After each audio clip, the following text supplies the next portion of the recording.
আসসালামু আলাইকুম এভরিওয়ান, সবাই কেমন আছেন? নিশ্চয়ই আল্লাহর রহমতে অনেক অনেক ভালো আছেন। তো মাসকালাই ডাল দেখেই বুঝতে পারতেছেন কি করব আর কি বানাবো। তো এটা কিন্তু আমরা সচরাচর কুমড়া বড়ি বলি আর কি।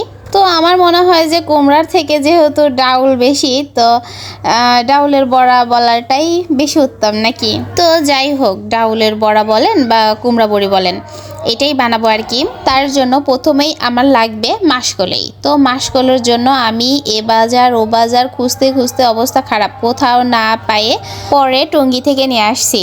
আর এটা নিয়েছিল 200 টাকা কেজি। তো এটার কিন্তু উপরে কোনো খোসা নাই, এই দিক দিয়ে খুবই ভালো।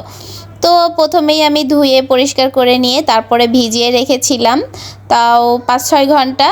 তারপরে আর কি আমি হালকা একটু ব্যালেন্ড করে নিয়েছি, যাতে করে আমার শিল পাটাতে বাটতে খুবই সহজ হয়। আর শিল পাটাতে বেটে বড়াটা কিন্তু খুবই ভালো হয়, ওই জন্যই আর কি শিল পাটাতে বাটবো।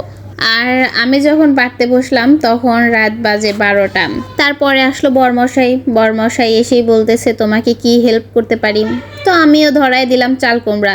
তো বড়ার জন্য তো চাল কুমড়াটা মাস্ট বি লাগবেই। তার জন্য আমি চাল কুমড়া বললাম যে ব্যালেন্ড করে দাও। তো ব্যালেন্ড করার জন্য আগে গ্রেট আর মেশিন দিয়ে একটু গ্রেট করে নিচ্ছে, যাতে ব্যালেন্ড করাটা খুব সহজ হয়। তো ব্যালেন্ড করার পর কুমড়াটা এমন হয়েছে, এটার মধ্যে আমি আবার আরও কিছু পানি দেব। পানি দেওয়ার পরে একটা পাতলা ন্যাকড়াতে বেঁধে রাখবো, যাতে করে পানিটা ঝরে যায়। আর পানি দিয়ে ধোয়ার কারণটা হলো কুমড়ার যে টকটা আছে না, ওই টকটা যাতে চলে যায়, ওই জন্যই আর কি। ডাউল বাটা থেকে শুরু করে সব কাজই আমি রাত্রেই সেরে রেখেছিলাম, আর সকালে উঠে যাতে আমি বড়িগুলা দিয়ে দিতে পারি। তো এখন এই ডাউল বাটার মধ্যে দিয়ে দেব চাল কুমড়ো ব্যালেন্ড করা, আর দিয়ে দেব মৌরি আর কালো জিরা। এটা দিয়েই আমি ভালোভাবে মিক্সড করে নেব। তারপরে তো বাকি আছে ফেটানো। যেহেতু কুমড়া বড়িটা বানাবো ছাদের উপরে, তার জন্য চলে গিয়েছিলাম ছাদের উপরে। তো পাতলা একটা ওড়নার উপরেই বানাবো। এই কুমড়া বড়িটা বানাইতে মূলত যে কষ্টটা হয় সেটা হচ্ছে এই ফেটানোটা।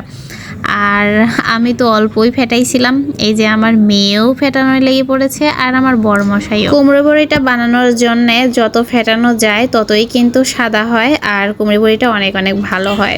আর ফেটানোটা আসলেই হয়েছে কিনা সেটা চেক করা যায় পানির উপর দিলে ভেসে ওঠে এইভাবে। তো বড়মশাই কিন্তু চেক করে দেখতেছিল যে তার ফেটানো হয়ে গেছে কিনা।